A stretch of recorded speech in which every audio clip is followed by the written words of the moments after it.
అయితే పుల్లారావు గారు చెప్తున్నట్టుగా ఆప్షన్స్ అయితే ఉన్నాయి. బీఆర్ఎస్ పార్టీ లీగల్గా ఎటువంటి స్టెప్స్ తీసుకుంటుందనేది కూడా చూడాల్సిన అవసరం కనిపిస్తుంది. ఎందుకంటే ఇటు కాంగ్రెస్ పార్టీ ఆ ఎమ్మెల్యేలకు సంబంధించి ప్రస్తుతం వాళ్ళ ఆన్సర్ కూడా ఇక్కడ ఇంపార్టెంట్గా మారే అవకాశం కనిపిస్తుంది. ప్రస్తుతం అయితే సుప్రీంకోర్టు చెప్తున్న ప్రకారం 3 నెలల గడువు అనేది స్పీకర్కు విధించింది. కానీ డైరెక్ట్గా వేటు వేయాలన్న బీఆర్ఎస్ పిటిషన్ని మాత్రం డిస్మిస్ చేస్తూ నిర్ణయం తీసుకుంది. హైకోర్టు గతంలో మార్చిలో ఇచ్చిన తీర్పుని కూడా రద్దు చేస్తూ సుప్రీంకోర్టు సంచలన నిర్ణయం అయితే తీసుకుంది. నాగేష్, అయితే ఇప్పుడు మనతో బీఆర్ఎస్ ఎమ్మెల్సీ తక్కెళ్లపల్లి రవీంద్రరావు చెప్పినట్టుగా 3 నెలలు గడువు ఇచ్చారు. బట్ 3 నెలల దాకా ఆగాల్సిన పని లేదు. అది రేపే తీసుకోవచ్చు, ఎల్లుండే తీసుకోవచ్చు, తొందరగా తీసుకోవాలనేది. కానీ స్పీకర్ వ్యవహారం చూస్తుంటే, స్పీకర్ ఆలోచన చూస్తుంటే తొందరగా తేల్చేటువంటి ఆస్కారం కనపడుతుంది. ఎందుకంటే గతంలో కూడా చాలాసార్లు సుప్రీంకోర్టు సీరియస్ అయింది వాస్తవానికి. ఇప్పుడు టైం అంటే మొత్తం పీరియడ్ ఎమ్మెల్యే పీరియడ్ అయిపోయేదాకా టైం తీసుకుంటారా అంటూ చాలా సీరియస్గా రియాక్ట్ అయింది. సో మరి నిజంగా 3 నెలల లోపు అంది, 3 నెలల తర్వాత 3 నెలల్లో చివరి రోజు తీసుకోమనలే. 3 నెలల లోపు అంటే అది ఇవాళ కావచ్చు, రేపు కావచ్చు, ఎల్లుండి కావచ్చు. సో అట్లా మరి ఏమన్నా స్పీడప్ చేసేటువంటి ఆలోచనలో అట్లీస్ట్ ఆ ఆలోచన చేసేటువంటి అవకాశం కనిపిస్తోందా? అంటే ప్రస్తుతం అయితే బీఆర్ఎస్ పార్టీ ఇప్పుడు ఇచ్చిన గడువు ప్రకారం 3 నెలల గడువు ప్రకారం వీళ్ళు కూడా ఒక బృందం, అంటే ఎమ్మెల్యేల బృందం కూడా స్పీకర్ని కలిసే అవకాశం కనిపిస్తుంది. స్పీకర్కి ఒక రెఫరెండం ఇచ్చే అవకాశం కనిపిస్తుంది.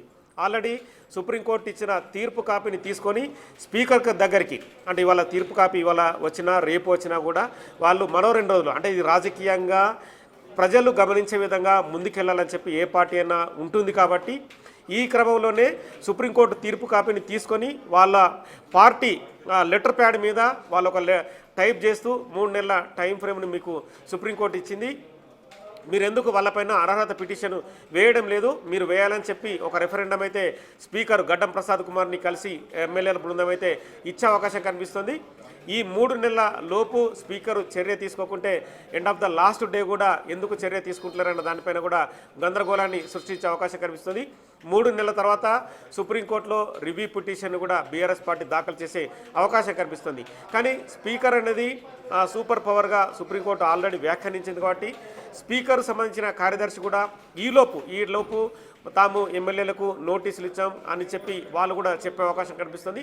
కానీ ఓవరాల్గా ఆఫ్ ద రికార్డులో చెప్పుకుంటే మాత్రం కాలయాపన అనేది కంటిన్యూగా కొనసాగే అవకాశం కనిపిస్తుంది. ఎందుకంటే లాస్ట్ గవర్నమెంట్లలో కూడా ఇప్పుడు ఇందాక పుల్లారావు విశ్లేషకుడు చెప్పినట్టు ఇప్పుడు రాష్ట్రపతినే మీరు ప్రశ్నిస్తారని చెప్పి సుప్రీంకోర్టునే డైరెక్ట్గా రాష్ట్రపతి అడిగింది. కాబట్టి అది కూడా ఒక కాన్ఫ్లిక్ట్ ప్రస్తుతం సుప్రీంకోర్టులో కొనసాగుతుంది. అంటే రాజ్యాంగబద్ధమైన సూపర్ పవర్ల మధ్య గొడవ అనేది జరగదు. కాబట్టి ప్రస్తుతం సో ఈ అంశం అనేది టెక్నికల్గా కొంత అయితే సైలెన్స్గా ఉండే అవకాశం కనిపిస్తుంది. ప్రస్తుతం బీజేపీకి సంబంధించిన సీనియర్ నేత గుజ్జుల ప్రేమేందర్ రెడ్డి ఉన్నారు. నమస్తే అండి. హలో ప్రేమేందర్ రెడ్డి గారు, నమస్తే అండి. నమస్కారం. 3 నెలల టైం బాండ్ అయితే సుప్రీంకోర్టు స్పీకర్కి ఇచ్చింది. తక్షణ చర్యలు లేదంటే 3 నెలల టైం బాండ్ అని చెప్పింది. So as a BJP party లీడర్గా మీరేం చెప్పదలుచుకున్నారు?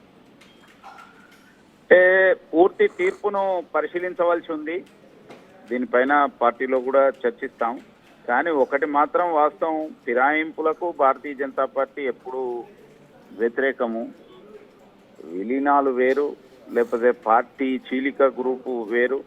ఈ విధంగా ఒక పార్టీలో ఉంటూ ఇంకొక పార్టీకి గెలిచి ఇంకో పార్టీ నుంచి పోటీ చేయడం, ఇలాంటివన్నీ కూడా గతంలో బీఆర్ఎస్ ప్రభుత్వం కూడా ఇదే పని చేసింది. బీఆర్ఎస్ పార్టీ కూడా అప్పుడు మరి కోర్టు ఇలాంటి తీర్పు ఇచ్చినట్టుగా లేదు, కానీ మహారాష్ట్రలో ఇచ్చింది.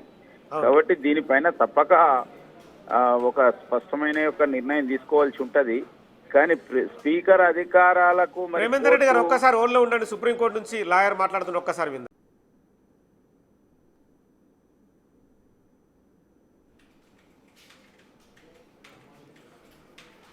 సో ప్రేమేందర్ రెడ్డి గారు, సో ఇప్పుడు మీకు వస్తుంది. సో మీరు అన్నట్టుగా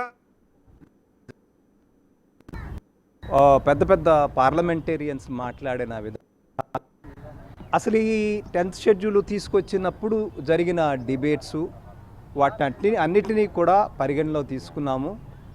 అట్లాగే ఈ కోర్టులోనే ఈ డిస్క్వాలిఫికేషన్ డిసైడ్ అయిపోవాలి, ఇక్కడే మీరు వాళ్ళని డిసైడ్ చేసేయండి, ఈ డిస్క్వాలిఫికేషన్ అన్నది చెప్పిన దాన్ని కరెక్ట్ కాదు, ఇది స్పీకర్ దగ్గరికి వెళ్ళాలి అని కూడా వారు అబ్జర్వ్ చేయటం జరిగింది.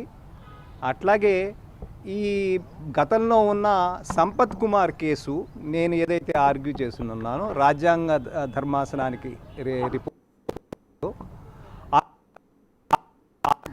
నారిమన్ గారు ఆయన ఆ బెంచ్లో ఒక పార్టు అని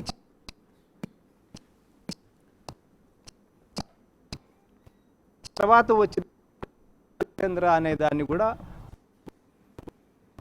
ఆ చేసి దాంట్లో కేశవ్ మగాచంద్రలో ఒక డైరెక్షన్ ఆ రోజున ఇవ్వటం అనేది దాంట్లో కూడా పూర్తిగా ఆ రోజు ఇది దాంట్లో ప్రేయర్ కాదు డైరెక్షన్ ఇవ్వమని ఇది మాత్రమే మొదటిసారి సంపత్ మాత్రమే మొదటిసారి వచ్చింది ఈ సంపత్ మొదటిసారి వచ్చిన దాన్ని ఆ కేసులో అందులో మాత్రమే మ్యాండమస్ ఇవ్వమని చెప్పి ఉన్నారు కాబట్టి ఇది చేయటానికి వీలు లేదని నా ఆర్గ్యుమెంట్ కూడా ఉంది అట్లాగే దాంట్లో ఆ ఆర్గ్యుమెంట్లో కూడా వారు దాన్ని కూడా కన్సిడర్ చేయటం జరిగింది క్విటిమెట్ యాక్షన్స్ అనే దాన్ని కూడా వారు ప్రస్తావించి జడ్జిమెంట్లో దాన్ని కూడా కన్సిడర్ చేశామని చెప్పారు అయితే ఇదేంటంటే సుమారుగా 40 నుంచి 50 పేజీల జడ్జిమెంటు చాలా పెద్ద జడ్జిమెంటు అది వారు ఒక పారాగ్రాఫ్లు చదువు సో 50 పేజీల జడ్జిమెంట్ వచ్చిందని చెప్పి సుప్రీంకోర్టు దగ్గర లాయర్ చెప్తున్నారు గతంలో జరిగిన తీర్పులను కూడా చెప్పుకొస్తున్న పరిస్థితి అంటే గతంలో సంపత్తు సంబంధించిన అంశాలు కావచ్చు మిగతా దేశవ్యాప్తంగా జరిగిన తీర్పులపైన కూడా చెప్తున్నారు కానీ 50 పేజీల తీర్పు ఉంది ఆ తీర్పు పూర్తి పాఠాన్ని కూడా చదవాల్సిన అవసరం కనిపిస్తుందని చెప్తున్న పరిస్థితి ప్రస్తుతం గుజ్జల ప్రేమేందర్ రెడ్డి ఇంకా మనకు అందుబాటులో ఉన్నారు నమస్తే అండి నమస్తే.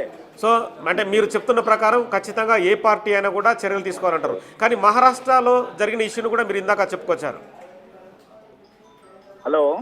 హలో నాకు మీ వాయిస్ కరెక్ట్గా వినొస్తలేదు.